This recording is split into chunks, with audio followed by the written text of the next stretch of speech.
Hello guys. आज हमारा ship stability का फर्स्ट लेक्चर है एंड हमारे चैप्टर 1 का नाम है डेंसिटी एंड रिलेटिव डेंसिटी। जैसा हम जानते हैं कि डेंसिटी हमारी स्टेबिलिटी में कितना क्रूशियल पार्ट होती है। चलिए शुरू करते हैं। डेंसिटी का मतलब क्या होता है? अगर मैं सिंपल वर्ड्स में कहूँ तो मास पर यूनिट वॉल्यूम इज़ हमारी डेंसिटी होती है। तो जहाँ पर हमारा जो मास है वो टन्स में है और वॉल्यूम जो है वो हमारा क्यूबिक मीटर्स में है। ओके, सो ये मास जो है हमारा केजीज में भी हो सकता है, तो अकॉर्डिंगली हमारी यहाँ पे यूनिट जो होगी वो टन्स की जगह पे केजी हो जाएगी। तो डेंसिटी को हम रो से रिप्रेजेंट करते हैं, तो ये हमारी टन्स पर क्यूबिक मीटर हमारी इसकी यूनिट हो गई। कोई भी हम लोग क्वेश्चन करेंगे तो हमें सबसे पहले ये पॉइंट जरूर माइंड में रखना है कि क्वेश्चन के एंड में हमें हमेशा उसकी यूनिट लिखनी है। अगर हम यूनिट नहीं लिखेंगे तो वो क्वेश्चन गलत माना जाएगा। तो दूसरा टॉपिक है हमारा रिलेटिव डेंसिटी। जैसा नाम से ही हम लोग समझ सकते हैं कि रिलेटिव है, ठीक है। तो रिलेटिव किसके हैं? रिलेटिव है हमारी फ्रेश वाटर के। तो मास ऑफ, इसका जो डेफिनेशन पे हम जाते हैं, रिलेटिव डेंसिटी क्या होती है? Is equals to mass of any volume of substance and divided by mass of an equal volume of fresh water. So as we know that, हम थोड़ा और इसे एलैबोरेट करने की कोशिश करें तो हम कह सकते हैं रिलेटिव डेंसिटी किसी सब्सटेंस की is the number of times the substance is heavier than the fresh water. So if any substance is like 4 times heavier than the fresh water, so its relative density is 4.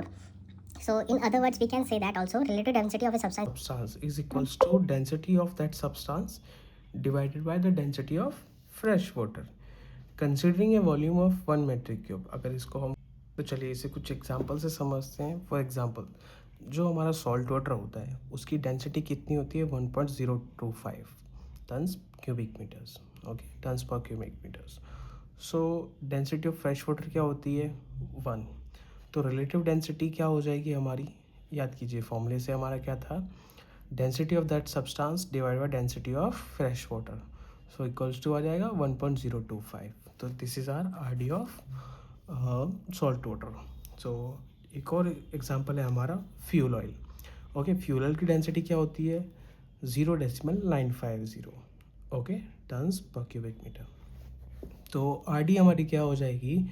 Density of fuel oil divided by density of fresh water which is equals to 0.950। Okay, and dock water की same, whatever density of the dock water divide by the fresh water equals to the R D of dock water. तो hopefully ये density का topic आपको समझ आएगा। तो चलिए अब एक दो क्वेश्चन करने की कोशिश करते हैं और इसको थोड़ा सा और एग्जाम्पल से समझने की कोशिश कर सकते हैं। तो एग्जाम्पल 1 हमारा कहता है a tank has a volume of 400 metric cube. Okay, find how many tons of salt water density is given it can hold. चलिए इसे सॉल्व करते हैं हमारा। तो जैसे कि हम लोग जानते हैं डेंसिटी का फॉर्मूला होता है density equals to mass upon volume, right. तो हम लोग पहले इसमें समझेंगे कि हमें गिवन क्या क्या है। तो गिवन है इसमें हमारा volume, right, volume which is equals to 400 metric cube and density. Okay, so density is 1.025 tons metric per metric cube. Okay, तो चलिए इसे सॉल्व करने की कोशिश करते हैं। हमारे पास वॉल्यूम है, हमारे पास डेंसिटी है, हमें मास निकालना है। तो आप इस फॉर्मूले को देखिए, density equals to mass upon volume. तो आप समझिए, आपके पास डेंसिटी है, आपका वॉल्यूम है, आपको मास मिल सकता है? जी बिल्कुल मिल सकता है। आप इस वॉल्यूम को आप यहाँ मल्टीप्लाई कीजिए तो आपके पास आएगा mass equals to volume into density, right. So volume आपके पास 400 है एंड डेंसिटी आपको गिवन है, तो इन दोनों को अगर आप मल्टीप्लाई करेंगे तो 410 आपका मास आएगा। So we can say that according to the question, उसने पूछा how many tons of salt water it can hold. So we will say that 10 the tank can hold 410 tons of salt water, right. तो ये हमारा example 2 आपकी screen पर है। चलिए पढ़ते हैं। A tank can hold 320 tons of salt water. Find how many tons of oil R D 0.8 it can hold. तो चलिए whatever given we will write the data. So हमारे पास गिवन क्या क्या है? मास कितना है? 320 tons of salt water. So A tank can hold 320 tons of salt water. Salt water की डेंसिटी हमको पता है 1.025 टन्स पर क्यूबिक मीटर। और हमें फाइंड आउट करना है are D 0.8। Okay, how much it can hold, यानी हमें मास पता करना है कि how much mass of R D it can hold. Okay, चलिए स्टार्ट करते हैं। जैसा कि हमको पता है कि मास क्या होता है, हमारा मास होता है वॉल्यूम इनटू डेंसिटी, राइट। मास हमारा गिवन है, हाँ जी मास हमारा गिवन है। ये मास ऑफ सॉल्ट वाटर के लिए है, क्योंकि देखिए कोई भी टैंक होगा उसकी कैपेसिटी तो चेंज नहीं होगी, मास चेंज होगा, सो वॉल्यूम हमारा सेम रहने वाला है, राइट, क्योंकि सेम टैंक है, ओनली डेंसिटी और मास चेंज होगा। तो मास हमारा सॉल्ट वाटर से हम लोग पहले इसको वॉल्यूम निकालेंगे, उस वॉल्यूम में हम डेंसिटी मल्टीप्लाई करके मास कैलकुलेट करेंगे उस पर्टिकुलर आरटी का। तो चलिए स्टार्ट करते हैं कैसे। Mass of salt water equals to volume into density, density also is of salt water, तो हमारा एक वॉल्यूम मिल जाएगा हमको 320 V into 1.025 R D M, और इसकी डेंसिटी हमारी ये हो गई। इसको हम कैलकुलेट करेंगे तो हमारे पास एक इक्वेशन आ जाएगी v इक्वल्स टू, यानी volume of tank equals to 320 divide by 1.025। So हमारे पास वॉल्यूम ऑफ टैंक आ गया। नाउ हमारे पास वॉल्यूम ऑफ टैंक आ गया। ओके, नाउ हमें इसमें पता करना है कि हम आर डी 0.8 का कितना मास होल्ड कर सकते हैं, राइट। तो अगेन हम उस फॉर्मूला को निकालने की कोशिश करते हैं। मास क्या है, मास क्या कहता है हमारा, mass equals to volume into density, right. तो यहाँ पे मास ऑफ ऑयल जिसकी आर डी कितनी है 0.8 है, right. So mass of oil R D 0.8, तो कितना होगा volume into density, density is 0.8, volume कितना जो हमने यहाँ निकाला था इक्वेशन 1 से। So 320 divide by 1.05 into 0.8, so answer is 249.8। So this is the mass of oil, mass of oil it can hold, यानी this one is the mass, यानी 249.8 decimal of tons it can hold the same tank। चलिए एक बहुत प्यारे example से समझने की और कोशिश करते हैं। तो एग्जाम्पल 3 और बुक का एग्जाम्पल 4 है। तो चलिए क्वेश्चन पढ़ते हैं। बुक कहती है ए rectangular tank measuring 20 meters, 10 meters and 10 meters has a alleged pipe extending to 0.5 meters above the tank top. If a tank is 98% full of fresh water, find the mass of fresh water and the state the allege। Okay, तो question simple है, चलिए इसे solve करते हैं। हमारे पास given data क्या है, टैंक का मेजरमेंट है 20 metres, 10 metres, 10 metres, right. And question also कहता है कि जो अलेज पाइप है वो हमारा 0.5 मीटर्स अब है टैंक टॉप के, एक्सटेंडिंग है। तो चलिए हम इसको फिगर से समझने की कोशिश करते हैं।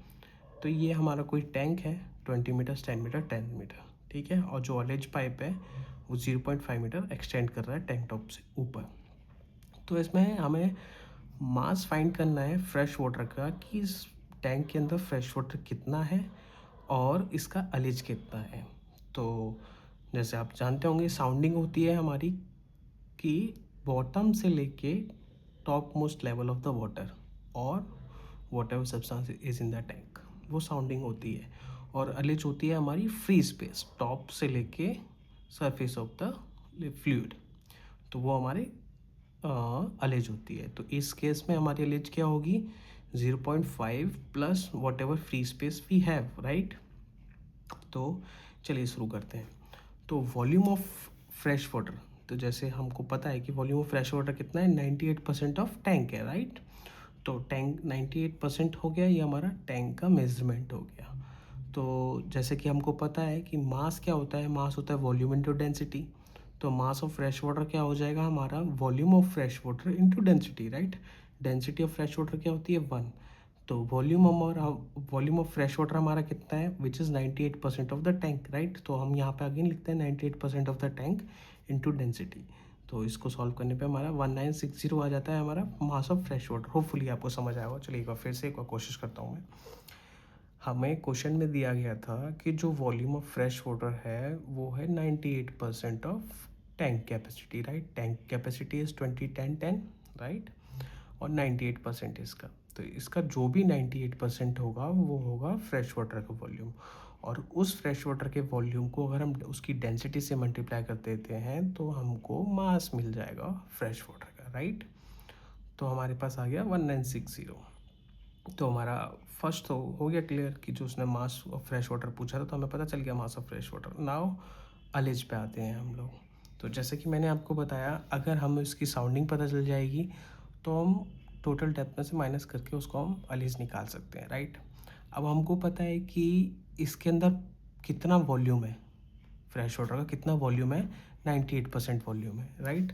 जब इस 98% वॉल्यूम को हम लोग वॉल्यूम के फॉर्मूला में पुट करेंगे, ठीक है, LBH होता है ना।